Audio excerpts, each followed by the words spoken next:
Hello, boys and girls, and welcome back to Let's Read Lone Wolf. Okay, I think we're good to get started. I've had a really good response to this, and I'm very happy. I had a lot of people go vote. An amazing number of people go vote, and I'm going to show the polar results now. So we have weapon skill. Our first five skills are going to be weapon skill, hunting, mind over matter, camouflage, and sixth sense. Sixth sense. And as you can see, I had many people vote, which I'm very, very happy with. If you divide that by like 5, that'll be your thing. Oh crap! And then the other one was broadsword. People voted for broadsword. You can go there and check if you need to verify it. But yeah, it was a pretty back and forth battle. It was mace and then broadsword and then like something else weird. So yeah. But, I found out that this stat keeper thing doesn't save my game, so we're gonna kind of do a hybrid of something. First of all, I know you've noticed that there's music in the background. This is kind of a thing that whenever I read Lone Wolf or whenever I read anything, I always had music like this on in the background. It helps me. And I thought it might be good for you guys too. Let me know if you don't like the music in the background, that's fine. I've spent a lot of time trying to adjust the audio levels to make sure you can hear me and the music. And you might be saying, well, why don't you just add the music in afterwards? But how does that help me? You shouldn't be the only ones to hear the music. I want to hear it too. Yeah, but if you don't like it, let me know. But I think it adds a little bit to it. It's going to be nice, soft background music, you know, new agey kind of stuff that you would, yeah. Anyway, in fact, if you guys like this, I might even do this. If you guys want to put together like a playlist of your favorite music and maybe upload it so that I can download it or something like that, maybe I'll use your playlist. Now you would have to do that because I'm not going to go hunt for all the songs. Don't just give me a list of them. I won't go hunt for them or anything. But if you like uploaded a playlist that I could download and play, I could do that as long as it's background music like this, not you know, heavy metal rock or something like that. So anyway, what was I explaining? Yes, this doesn't really save the stats. However, this does, and this is an amazing program that I found that's at the same site, Project Aeon, and I would suggest using this because it has lots of really cool abilities. You can choose what series you're on. Let's see, what did we got? We had camouflage, hunting, mind over matter, sixth sense, and weapon skill. Correctamundo. And our weapon skill was the broadsword. Alright. Sorry, that window popped up outside of the recording area, but it lets you choose what it is. And then you get to add what's to your backpack. I forget what was added. I don't think I have anything in my backpack. I think it was, oh yeah, I have 15 crowns. And what we're gonna do is, this is gonna be my permanent record. Our combat skill, we got an 8, so our combat skill is 18, minus 4, oh, because I don't have an axe listed. We have an axe, remember? We have an axe. So our combat skill does not suffer a penalty. Our combat skill is set to 18. Since we don't have a broadsword, we don't get the bonus, but maybe we'll find one.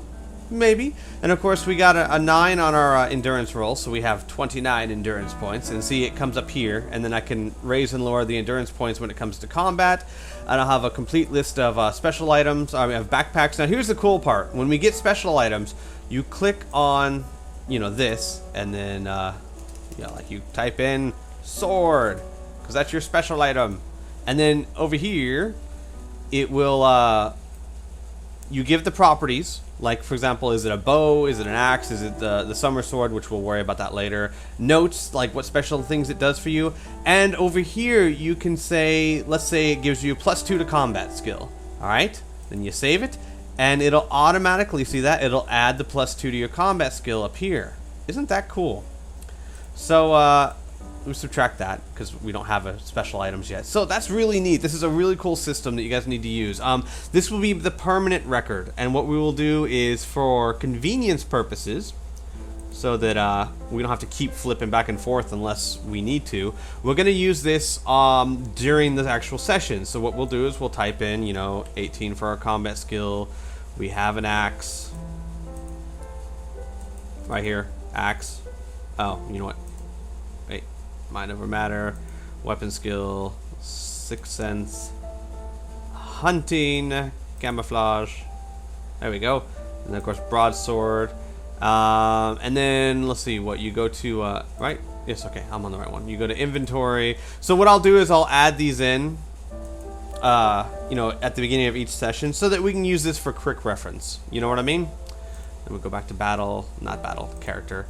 So we don't have a minus. Okay. Oh, and then 29. So this will be our quick reference, so you can follow along, and we got a general idea of how we're doing.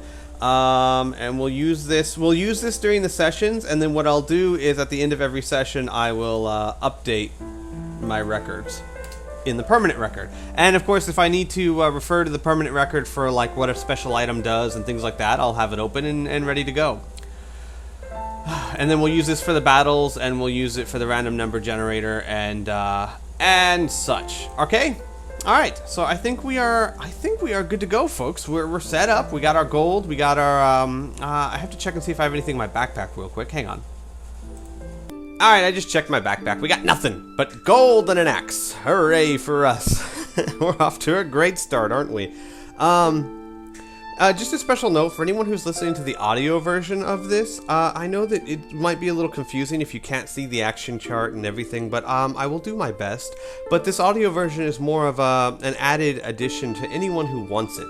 You can always go to YouTube and watch this version, the YouTube version, to get a more complete sense of what's going on.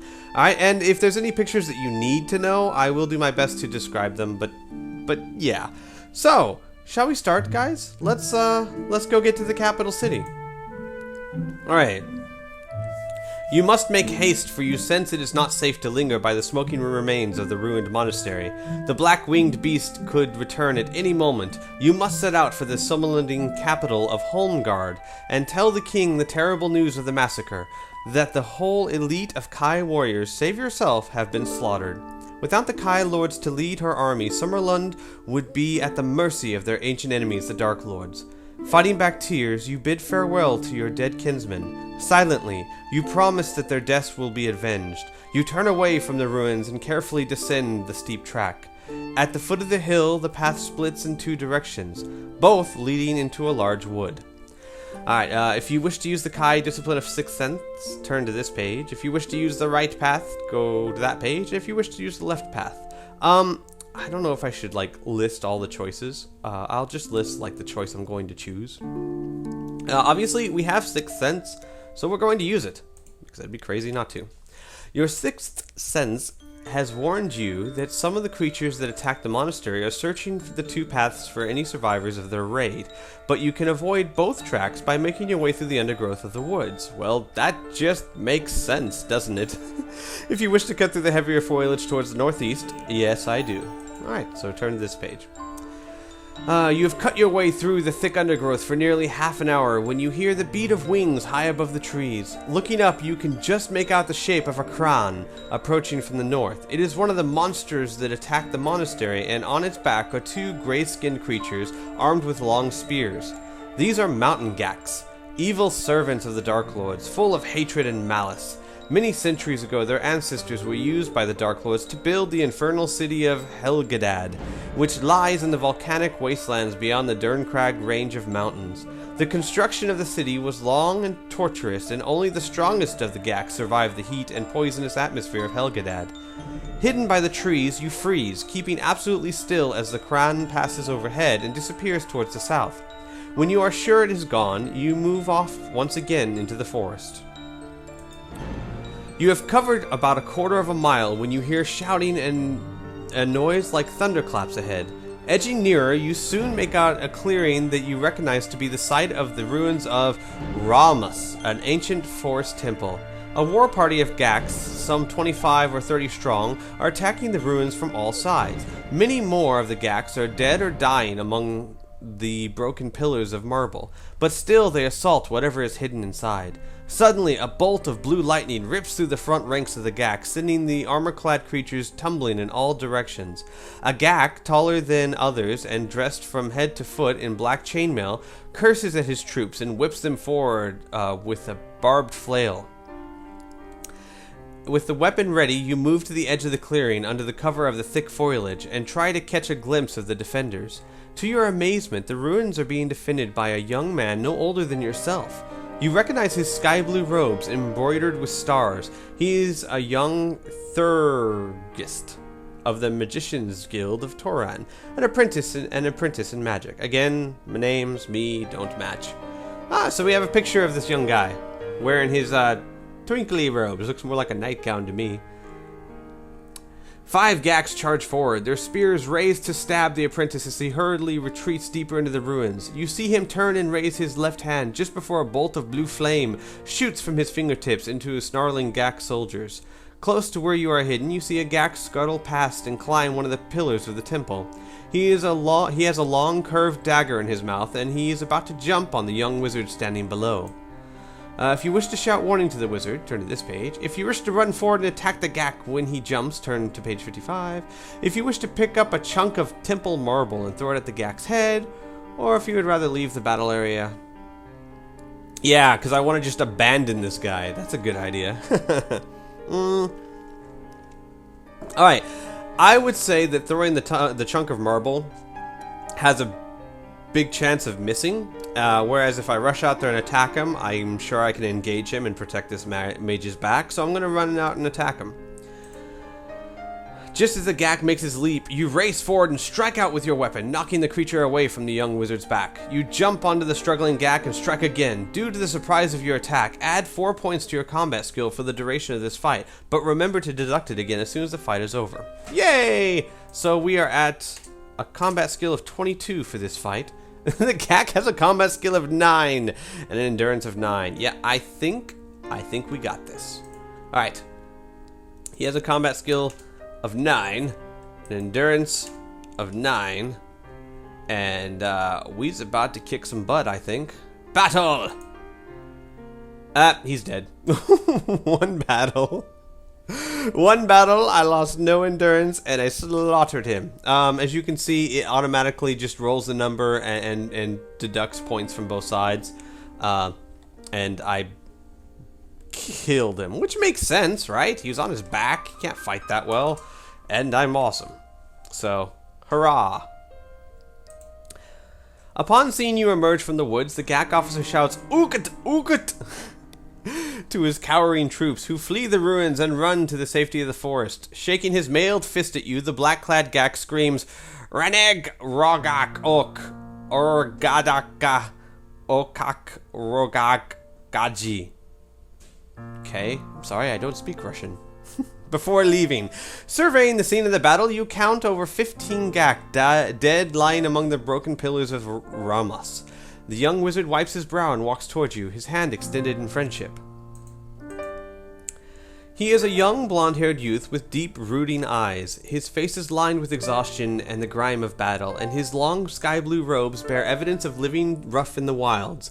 He shakes your hand and bows. "My eternal thanks, Kai Lord. My powers are nearly drained. Had you not come to my aid, I fear I would have ended my days atop a Gak lance." He is weak and unsteady on his feet. You take his arm and sit him down upon a fallen pillar where you listen intently to what he has to say.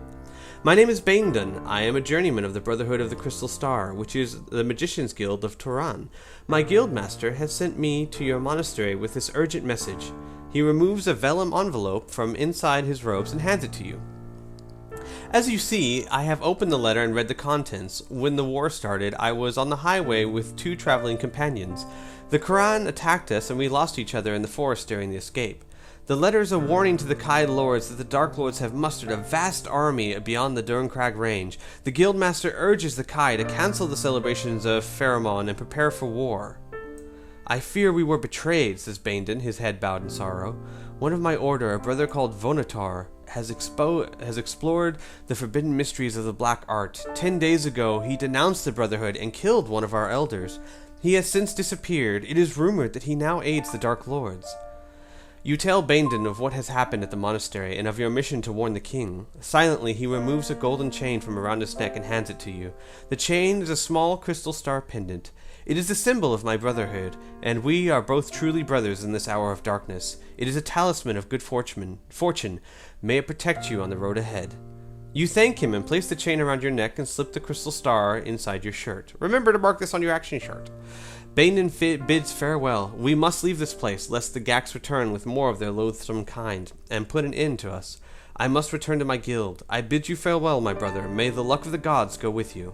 Okay, so we now have a crystal star pendant. Yay! Alright. Let's hang on. Let me mark this on our permanent record, which is right here. So we have a special item. It is the star pendant. I believe I'm spelling that correctly, aren't I? Oh, I'm sorry. It's the crystal star. Yeah, spelling's not my strong suit. That's why there's spell check. All right, crystal star. It has none. It doesn't add anything to me. And it was given by Baindon. Remember Baindon? He's important. He comes in later in the series. So, we have a crystal star. We shall remember that we have that. Anyway, on with our quest. With a wave of his hand, Baindon leaves the ruins, and you continue your mission, pushing on through the thick woods ahead. You have not gone far when you realize several pairs of yellow eyes are watching you from the undergrowth to your left. Maybe squirrels? I don't think so. Suddenly, a black arrow skims the top of your head. It is a Gak ambush, and you must run as fast as you can to escape it. As you race through the trees, you can hear the horrible cackle of the Gax close behind you. Soon the trees start to thin out, and directly ahead you can see a rocky hillside. If you break cover and climb the hill, or if you change direction and continue to run through the forest. I don't want to go up the hill because that means that anything in the air could see me. So let's keep running through the forest, shall we? The mountain Gax are unaccustomed to pursuing their prey in the forest. Oh, it makes sense because they're accustomed to the mountains, which makes the hill a bad idea. Pursuing their prey through the forest, and you soon outdistance them, until finally the sound of their grunts and curses disappears completely. When you are satisfied that they have given up the chase, you stop for a few minutes to catch your breath and check your equipment. With the memory of your ruined monastery still blazing in your mind, you gather up your meager belongings and push on. My meager belongings? You mean my axe? Oh, and my pouch of gold. Don't forget that. Just ahead, through the tall trees, you can see clumps of dark reddish gallow brush, a thorny briar with sharp crimson barbs. The common name for the forest weed is sleep-tooth, for the thorns are very sharp and can make you feel weak and sleepy if they scratch your skin. If you have the Kai skill of tracking, I don't. You can avoid the sleep-tooth by returning to the track, or you can push through the barbs deeper into the forest. Yeah, I don't want to push through the things that make you feel sleepy, so we're going to go return to the track. I think if we had the skill of tracking, I could have found a way through there unharmed, but I don't, so I can't. Sorry, I had to take a sip of my tasty and delicious beverage. Keeping a watchful eye on the sky above, you move quickly along the track. You recall that this route leads to Fogwood, a small cluster of huts that have been used by a family of charcoal burners for nearly 50 years. After 20 minutes, you reach the edge of the clearing where the huts are grouped in a small circle. There is no sign of the usual mist of wood smoke that gives Fogwood its apt name, and the huts are unusually quiet. If you have the Kai discipline of tracking, I don't. You guys think maybe that would have been a useful skill? Maybe not. I don't know. It's not like we're trying to track our way anywhere. If you possess this skill, you prepare. If you do not possess this skill, you prepare your weapon and stealthily approach the huts. Through the open doorway of the first hut, you can see the body of a charcoal burner lying face down on the rough stone floor. He has been murdered, stabbed in the back by a spear. All his furniture and belongings have been smashed and broken, and not one piece remains intact. This is the evil handiworks of the Gax, without any doubt, for they delight in the destruction of all things. A quick check of the other huts reveals a similar story of murder and wreckage. In the last hut that you search, you discover a Gax spear, proof of your suspicions. You may keep this weapon if you wish. Sure. Why not? It's not like we've got any other weapons besides the axe. You can carry two. I can always discard the spear. And we never know what's going to happen to the axe, so... You know, whatever. More determined than ever now to succeed in your mission, you continue along the track. In the distance, perched on the branch of an old oak tree, is a jet black raven. If you have the discipline of animal kinship, I do not. So I will turn to page 335. As you approach, the blackbird flies off above the trees and soon disappears from view. You search the tree on which it was perched, but find nothing unusual. Rather than waste any more precious time, you continue off along the track. After a few minutes of walking, you see a stranger clad in red, standing in the center of the track ahead. He has his back towards you, and his head is covered in the hood by the hood of his robes. Perched on his outstretched arm is the black raven that you saw earlier. Oh, because this isn't foreboding at all. If you wish to call to the stranger, if you wish to approach the stranger cautiously, or if you wish to draw your weapon and attack. Yeah, I don't know who he is, so I don't think I'm going to just straight up attack him. Let's approach him cautiously? Yeah, sure. You have taken less than 10 paces when the raven squawks a warning to the stranger. Turning to face you, the robed creature utters a piercing screech that freezes your blood. So I'm guessing he's not the local ice cream man? I don't know. I know a couple ice cream men that can screech and pierce your blood. What? Anyway. Piercing screech that freezes your blood and grips your stomach with fear and panic. It is a Vordak, a lieutenant of the Dark Lords and one of the undead. Within seconds, a host of Gak appear at its side and attack you. You fight bravely, but you are greatly outnumbered. The last thing you remember is the icy grasp of the Vorak's skeletal fingers as they close around your throat.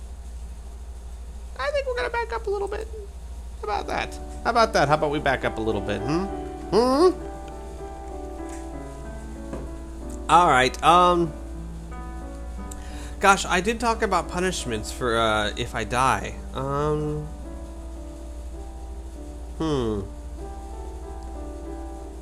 know what? I don't know. I don't want to have to worry about that. Let's just read the book.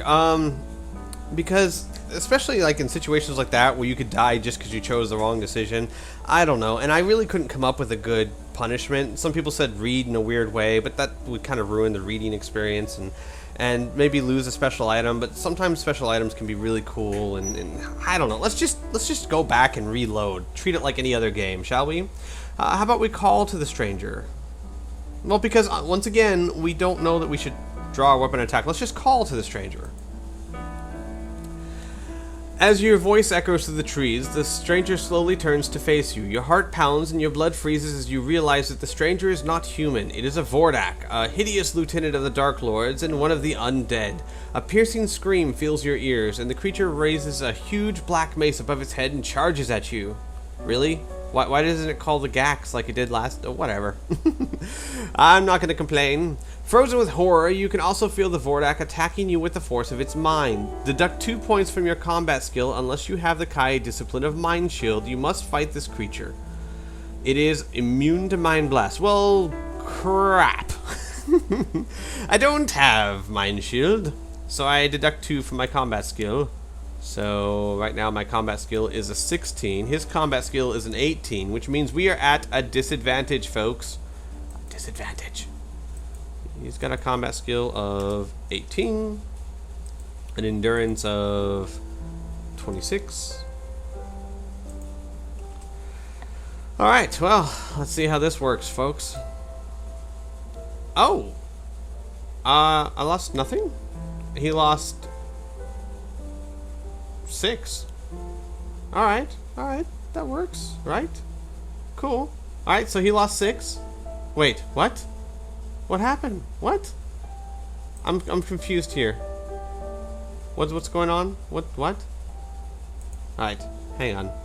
Did I press the wrong thing? Okay, so he has a combat skill of 18 and an endurance of 26.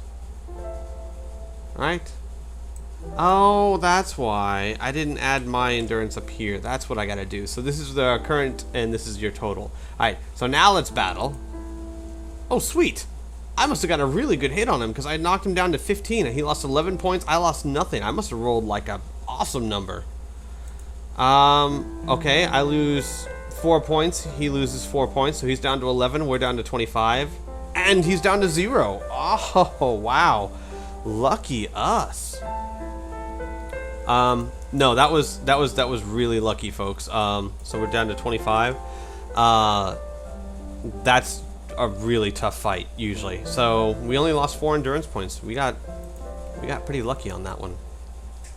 As the creature dies, its body slowly dissolves into a vile green liquid. You notice that all of the grass and plants beneath this smoking fluid are beginning to shrivel and die. A large, valuable-looking gem lies on the ground near the decaying body. Further along the track, you can sense large war parties of Gax running towards you. Do you wish to take the gem, or do you wish to leave it behind? Yeah, God, I don't remember, but I mean, I don't remember if the gem is good or bad. It might help me. But in my experience in fantasy games, if a big evil undead creature is carrying around a fancy looking gem, it's probably best not to touch it. So I'm not going to. I will turn to page 2. I mean, what's the most I'm out? Maybe some cash. At the worst, it like takes over my soul and eats me. So as you dash through the thickening trees, the shouts of the Gax begin to fade behind you. You have nearly outdistanced them completely when you crash headlong into a tangle of low branches. Pick a random number on the table. 0. So if it's 0 to 4, choose 3, 4, 3. You are held by a mass of tangled branches and roots. Eventually you free your right hand, grab your weapon, and hack your way slowly through the foliage to the clearer forest beyond. Wow. It's a good thing we didn't have a staff, because I'm not quite sure how that hacking would have worked. But, oh well, we have an axe. That's perfect. Your cloak is torn in several places, and your left arm is cut and badly bruised above the elbow. Lose 2 endurance points. Alright, so we're down to 23 endurance points. We're still doing pretty good, folks. Honestly, still doing pretty good. Alright. You've been trudging through the forest for nearly 2 hours. The nagging fear that you are lost begins to seem a reality. Apart from the occasional cry of a cron in the far distance, you have seen or heard no evidence that the enemy is in this part of the forest. As you descend the rocky hillside, you see something unusual in the tangled woods ahead. Surrounded by thorny briars and closely packed roots, you see the entrance of a tunnel disappearing into the hillside beyond. It is approximately 7 feet in height and just over 10 feet wide. As you get closer, you can feel a slight breeze coming from the inky blackness. If the other end of this tunnel emerges on the far side of the hill, it could save you many hours of difficult climbing, but it could also harbor unknown danger. Do you enter the tunnel or do you climb the hill? Alright, my thinking is we're in a hurry. We need to get to the capital as fast as we can, so we gotta take some risks. Let's go into the tunnel, shall we? Yes? Okay, good. The tunnel is dark and the air is much cooler than outside. You carefully advance with one hand on the tunnel wall to aid your sense of direction. You have been in total darkness for 3 minutes when you detect a foul-smelling decay ahead. Oh, maybe this wasn't a good idea. Similar to rotting meat. If you have a torch and a tinderbox in your pack, you may light the torch and see you. I don't have that. Suddenly, something heavy drops from the tunnel ceiling onto your back and you fall to your knees. It is a barrel crawler and you must fight it, for it is trying to strangle you with its long, slimy tentacles. If you do not have a torch, you deduct 3 points from your combat skill during this fight. Oh, fantastic. So, now I'm at 15 and it's at a combat skill of 17. Well, son of a biscuit, I should have climbed the hill.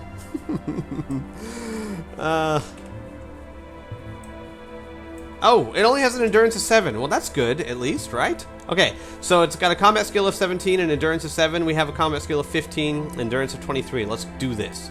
It's dead. I lose 2 endurance points. You know, I have to tell you guys, we have been getting lucky. We have been getting really lucky so far. Fighting at a -2 is a harsh thing a lot of times. Alright, so it's dead. We killed it in 1 round, and we lost 2 endurance points. Let me reflect that.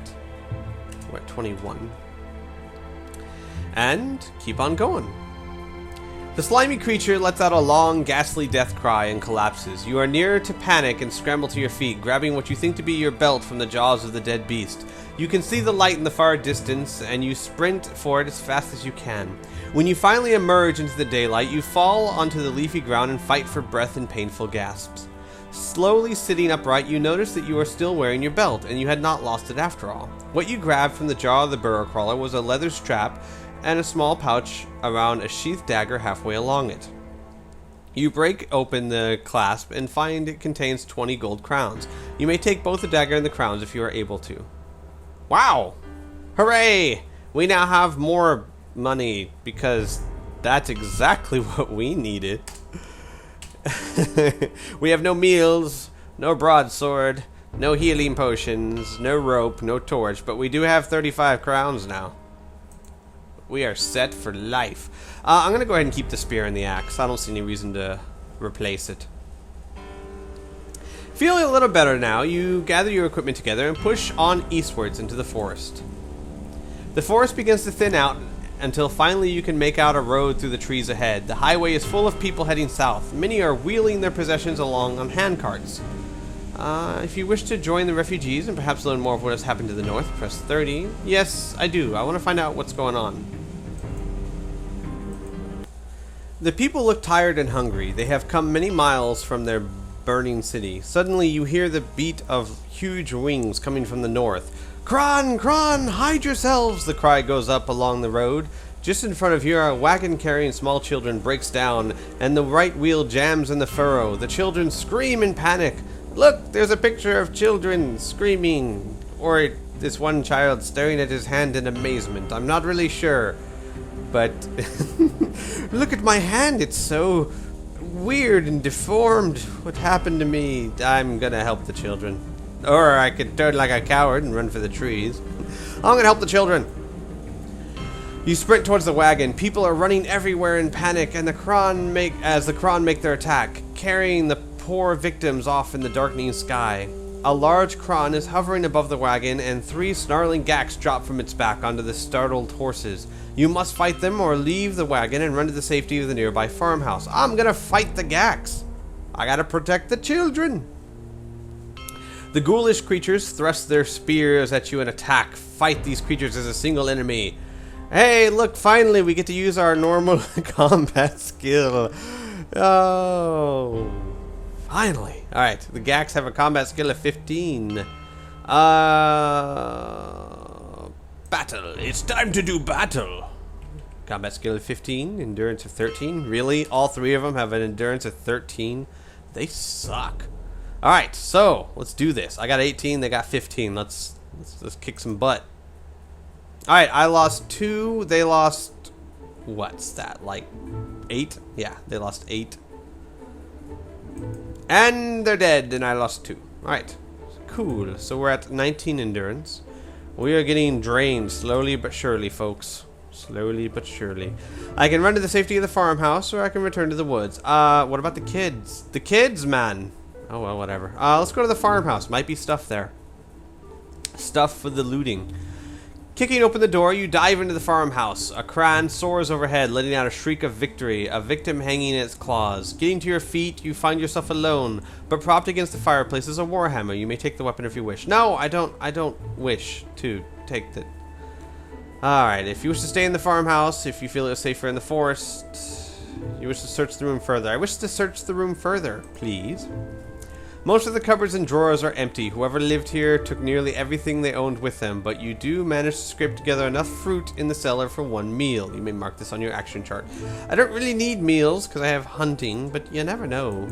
Maybe I can feed it to the children. Where are the children? I worked so hard to save them and it won't even mention them. You can at least tell me. Oh yeah, they were carried off by Kron. Good job there.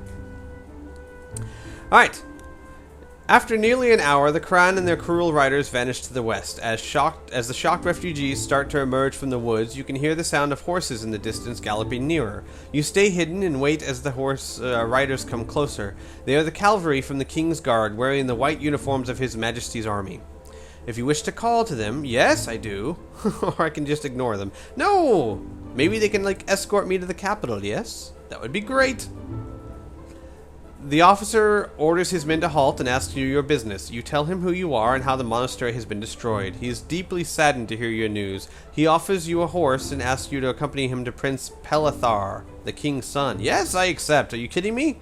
Who would decline that? I get like a free ticket all the way. Oh, that's not a good picture.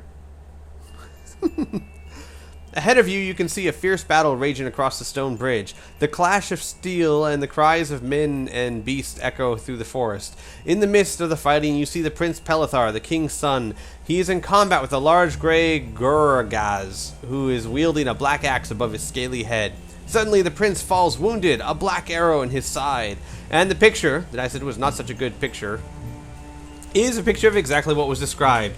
It's the prince fighting what is that? Guragaz, which is like a big lizard with a giant axe, and that lizard is about to own the prince. Alright, if you wish to defend the prince, or if you wish to run in the forest. Wow, you could be an absolute dick in this book, can't you?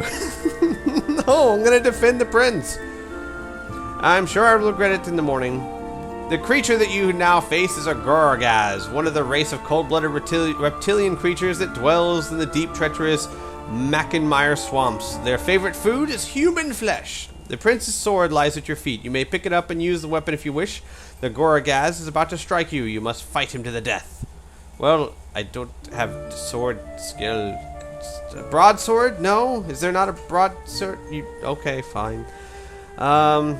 He has a combat skill of 20. Oh, why? Why am I always at like a -2? And I have a pretty high combat skill too. As well is what I was trying to say. Well, folks, this could be very bad because we're at a combat skill of -2 and he has a lot more endurance than we do. He has an endurance of 30, we have an endurance of 19. Let's do it. Let's fight it.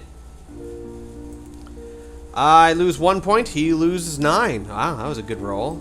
I'm down to 14, he's down to 17. He's down to 6, I'm still at 14. Wow, that's 11 points. That's an awesome roll right there. Hey, I think maybe the dice loves us today. I don't know. And he's dead, and we're down to 12 endurance points. Honestly, folks, again, considering what we were fighting, that is pretty darn good. Of course, we're now half dead. More than half dead, actually. We only have 12 endurance points left. But we won! You know, I think I'm going to keep the sword instead of the spear, only because it's closer to what I'm good with. I know, it makes no difference whatsoever, but, you know, from a roleplay standard, if you're trained in a broadsword, you're going to be able to use a regular sword more effectively. So, yeah. The giant Guragaz lies dead at your feet. His evil followers hiss at you and then fall back to from the bridge. The prince soldiers form a protective wall around you and their dying leader with their shields. Black arrows whistle past your head. The dying prince looks up into your eyes and says, Kai, Lord, you must take a message to my father. The enemy is too strong. We cannot hold him. The king must seek that which is in Dornor, or all is lost. Take my horse and ride for the capital. May the luck of the gods ride with you. Aww. You bid a sad farewell to the prince and mount his white steed and head south along the forest path. The battle still rages behind you and as the prince's men fight off another assault on the bridge. Oh, that sucks. Well, we must continue. The prince's horse is indeed a magnificent animal. Fast and sure foot, you gallop along the twisting track as if it were a straight highway, until the noise of battle has disappeared far behind you.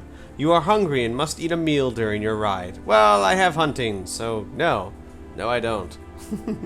After several miles, the path stops abruptly at a junction. There is a signpost, but it has been hacked down. If you have the Kai discipline of tracking... Oh, look. Tracking. It's been used 3 times now. I'm not saying anything. I'm not saying anything. Honestly, what you guys chose is decent as far as skills go. And keep in mind that these skills are kept for other books. Animal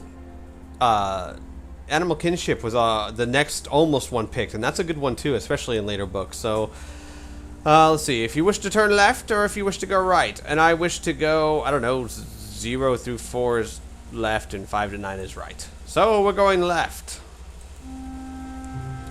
You have ridden about 3 miles when in the distance you spot the unmistakable silhouette of 5 large doom wolves. Riding on their backs are gacks. They seem to be going on ahead to where the path leads down to an open meadow. Suddenly, one of the gacks leaves the others and begins to ride back along the path towards you.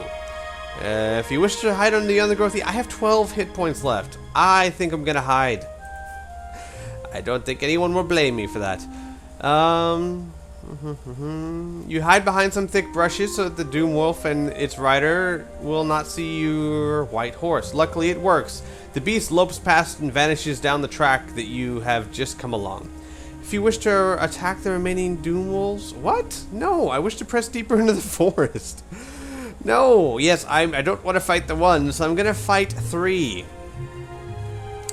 You ride deeper and deeper into the forest. Silently, you thank the prince for such a fine horse, for although the ground is tangled of briars and roots, he never once falters. The Doom Wolves are soon far behind, and you bring your horse to a halt.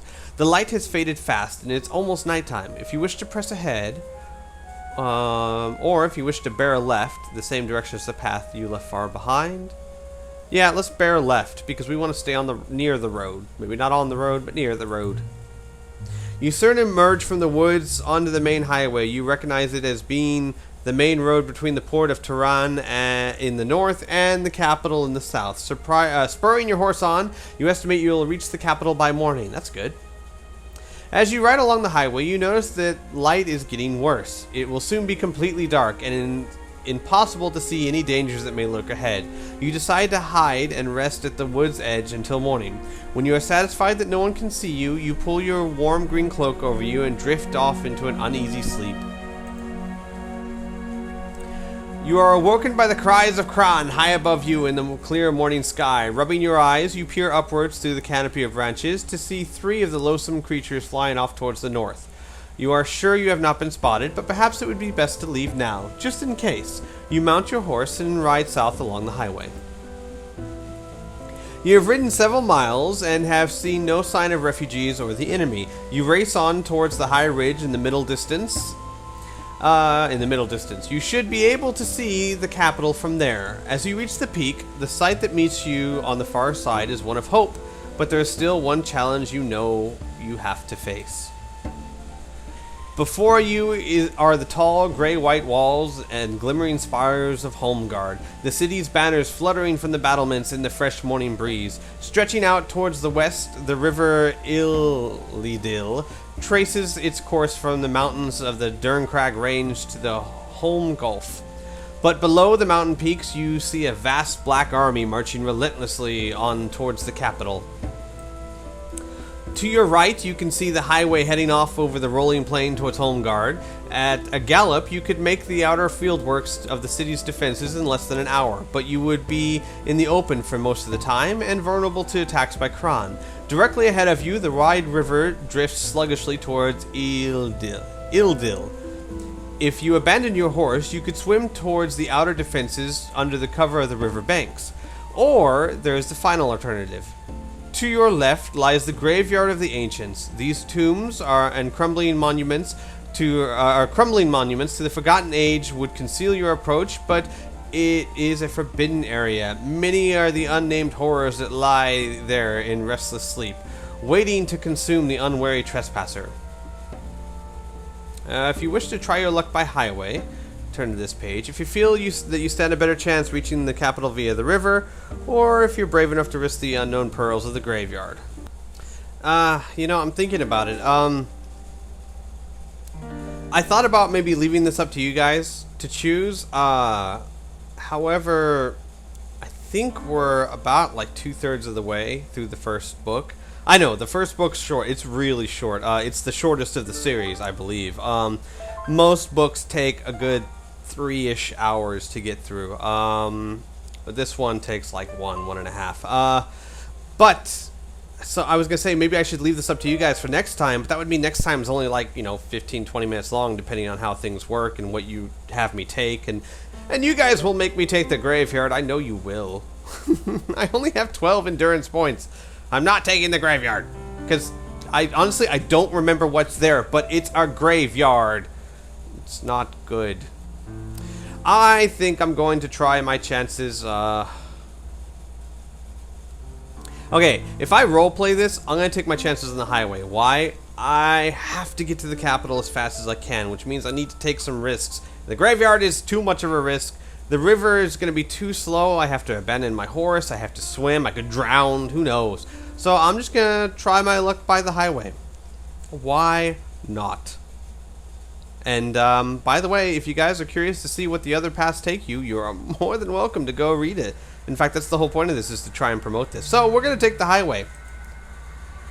Urging your horse forward, you gallop down the long stretch of the highway towards the capital. After only a few minutes, your horse suddenly slows and finally limps to a halt. You dismount and examine its raised right foreleg. You curse your ill luck, for you see that it has thrown a shoe and injured its hoof quite badly. You will have to leave him here and proceed on foot as quickly as you can. I should have taken the river. Screw you, horse.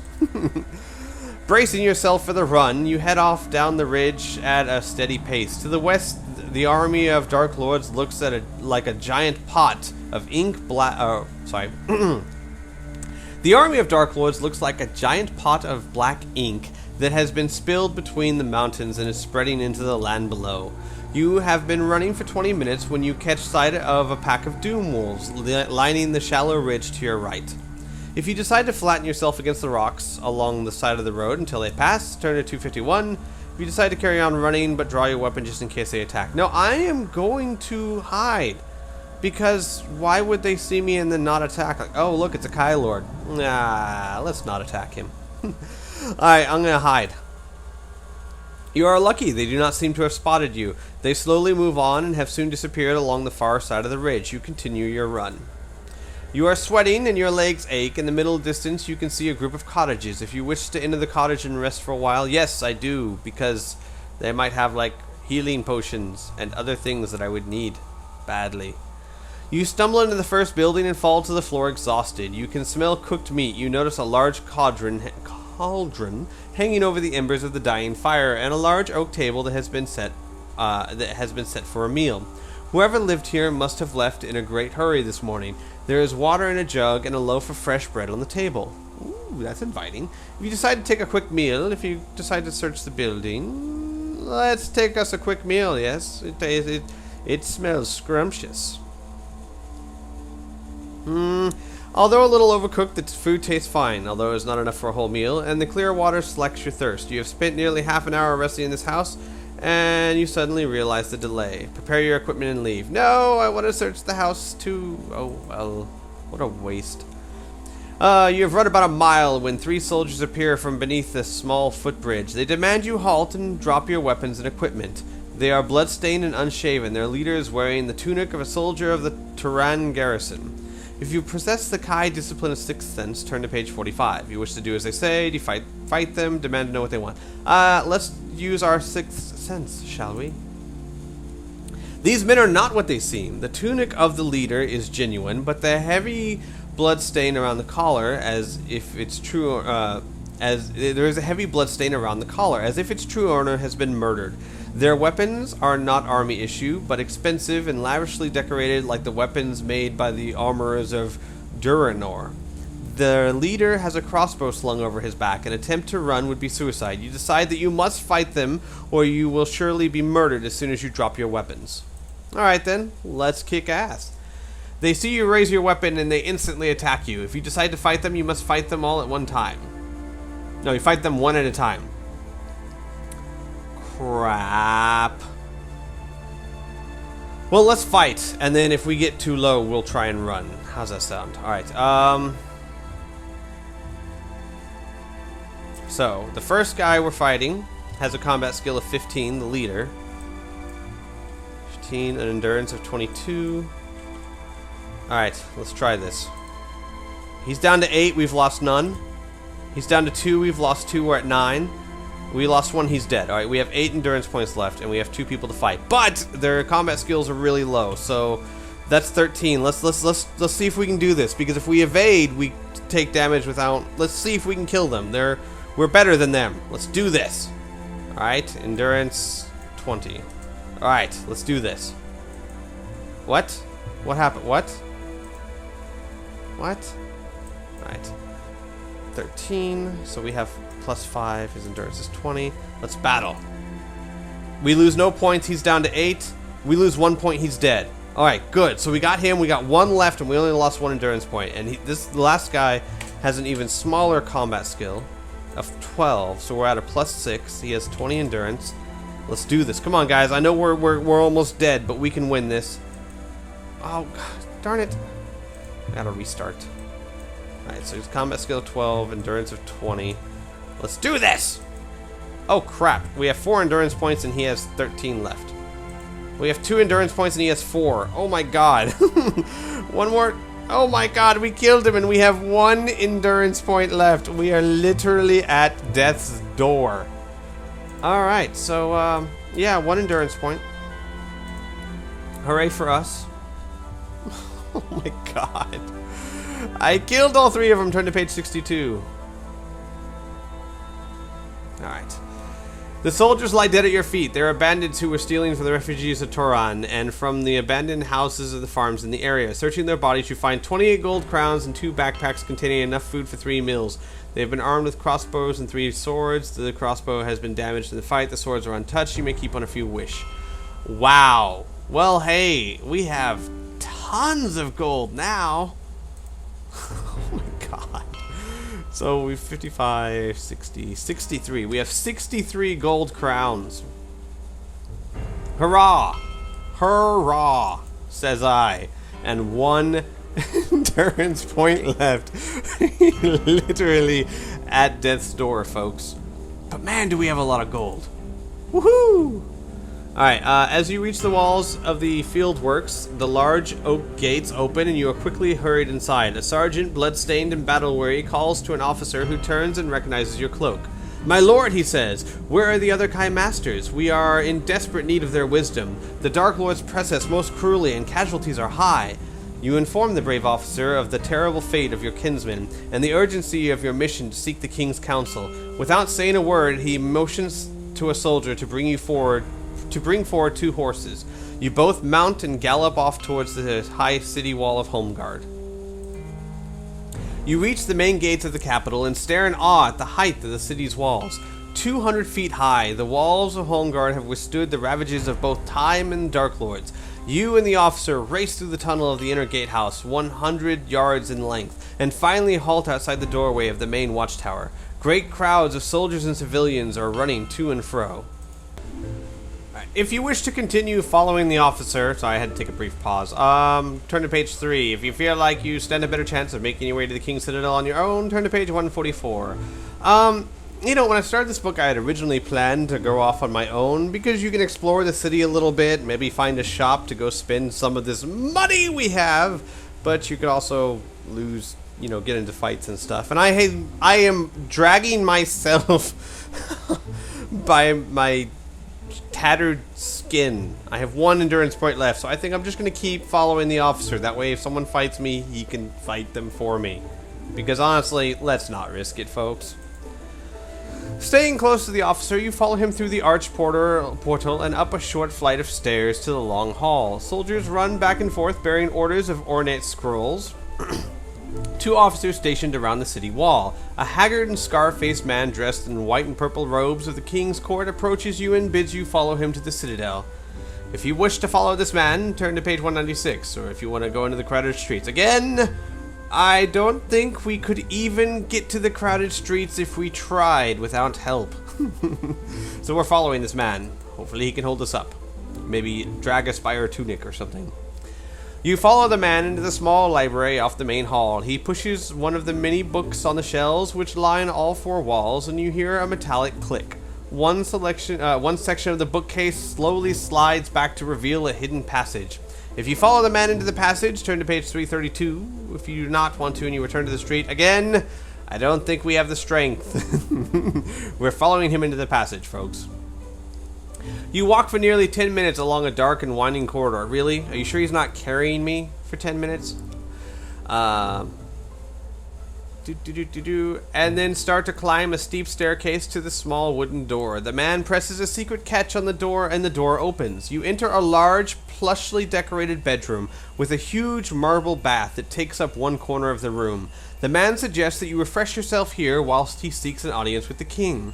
You quickly bathe and change into some white robes that have been left out on a large marble table. Really? What about bandages? No? Because I'm kind of missing a spleen here. No? Okay, I'll just wear white robes. That'll hide the bloodstains nicely. Shortly, the man returns and leads you through a long corridor lined with exquisite tapestries. You finally arrive at a large door guarded by 2 soldiers wearing silver armor. You are about to meet the king! Yay!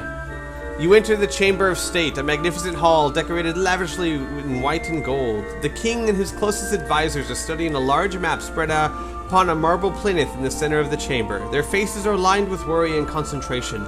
A silence fills the hall as you tell of the death of your kinsman and of your perilous journey to the citadel.